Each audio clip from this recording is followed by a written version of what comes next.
Hello and welcome to Old Faithful with your host Matt Trask. I am at the music retailer across town. I am at Haggerty's. Thank you to Haggerty's for inviting me over here.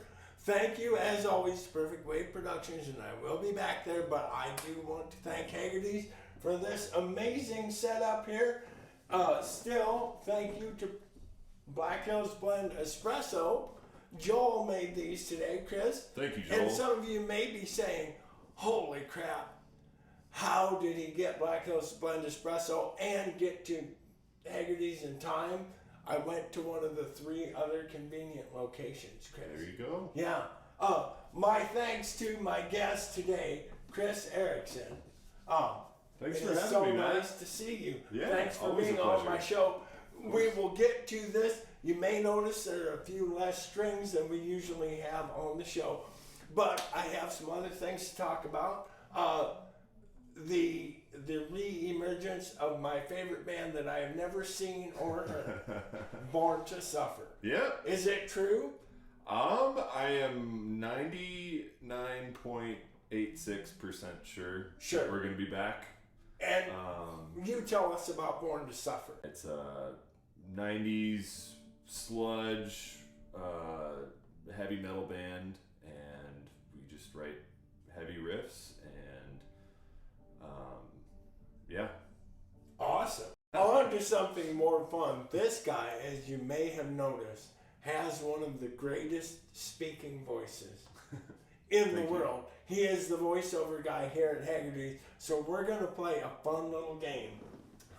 I've got a few of these. I want everybody out there to close your eyes. Close your eyes. Kris, not you, because you got to read the thing. Okay. Let us close our eyes. Okay. All right, here we go. So you want me to read this? Yes, read the thing. Come on down on Thursday from 11 to 1 for a free ice cream sundae at the Woolworths Soda Fountain. Yes! All right, thank you. You're welcome. We're going to do some more of those. All right. So tell us a little bit about you and your musical influences. You live, eat, sleep, and breathe music, obviously. Yeah, I'd say so. My first album ever was AC/DC's Highway to Hell. I begged my mom at Borders to get it for me. And I played the crap out of that thing. I don't know if it even plays anymore. But I'd say the biggest influence for me is like 9 Inch Nails. Okay. I've always been inspired by Trent Reznor's sort of artistic style and how he kind of takes the reins on everything in the studio, and everything's written by him, and I just always liked that kind of heavier sound, but he also has some really beautiful nuances to his music. Cerebral heavy music. Right. Yeah. I guess that's a good way to put it. Doom metal with brains. Yep, exactly. Yeah. That's important. So, and you play guitar, and you play bass, and you play drums. This man will be on the show again. I guarantee that this man will be on the show again. What is the instrument that you like the most, would you say? Definitely drums. Drums? Yeah, I played drums starting when I was in 5th grade till now, and that's always what I've considered my main instrument. I started off with violin, actually, and I played that all through high school and stuff, but drums has always been my passion. I wouldn't even call myself a guitar player or a bass player, really. I collect them more than I play them. So, tell us about this one here. So this is a 1978 Rickenbacker 4001, and the finish is called an azure glow, which is like a lighter blue version of their midnight glow.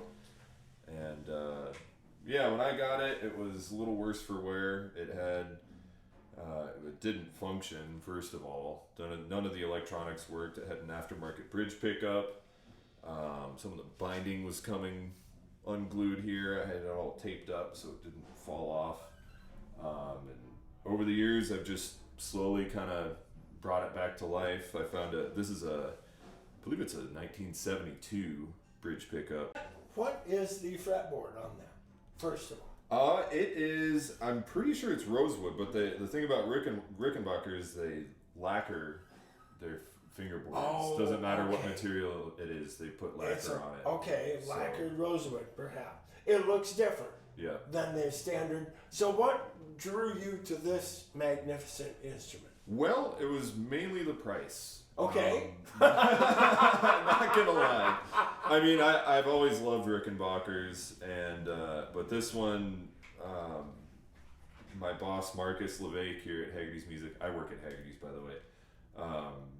Yeah, I was very curious about it, and I asked him about it one day, and he was very kind and gave me a really good price on it, and I've kind of put my love into it and a fair amount of money, and it's how you see it today. Uh-huh. So, the thing that's cool about this one is it has, I think all Rickenbackers have a dual truss rod, so you can adjust the relief on either side of the neck, so you Okay. can really dial in how you play.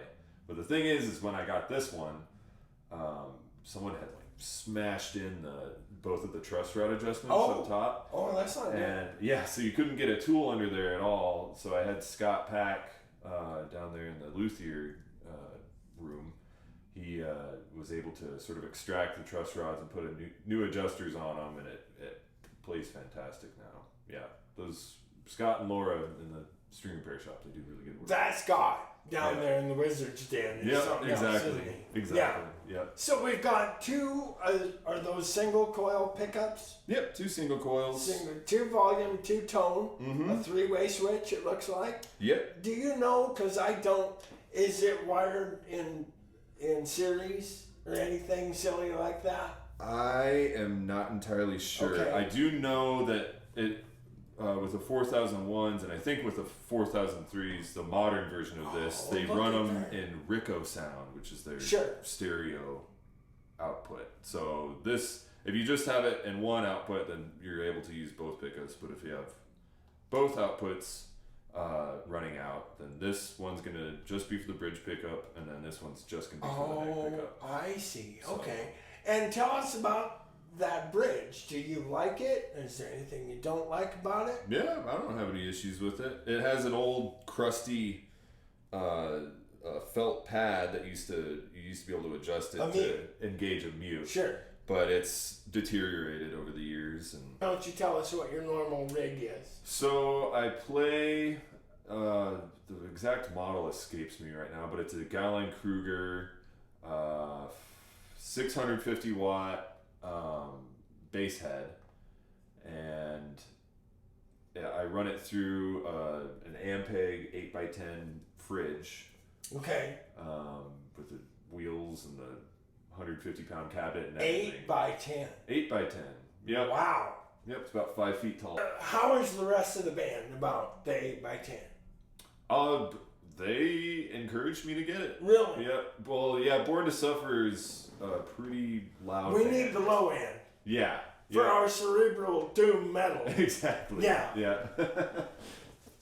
Let's have some more Yeah. coffee. Might as well. Mm-hmm.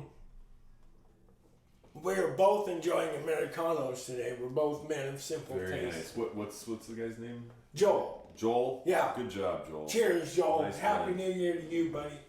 I got a little coffee on this walnut desk over here. Uh-oh. So, on to your pedal board. What Yeah. do we got going on here? So I'm going into the micro amp first of all, which Okay. is just a preamp with a gain built in. I don't really, when I play with Born to Suffer, I don't like having an overdrive or like a distortion or anything, because I play drop C sharp and then I drop the bottom C sharp down to a B. So it's pretty low, and Okay. if I have any sort of distortion or overdrive, then it gets really muddy. Okay. So that's why I like this one, is it'll just give me a boost in volume. Sure. For the quiet versus loud parts. So I also like pedals with just one knob, because they're nice and simple, and I like to control them with my feet Right. when I'm on stage. So that brings me to the next one, which is a Pretty Dolly delay by Moen. And I don't think I've ever seen another one of these. This was one of my first pedals I ever got. This is the first one I've ever seen, and I thought I'd seen all the pedals. Yeah, it's just a cheap analog delay pedal, and actually the blend knob and the repeat knob both fell off after I dropped it down the stairs a couple of times a few years ago. But they happen to be set exactly where I like them to be.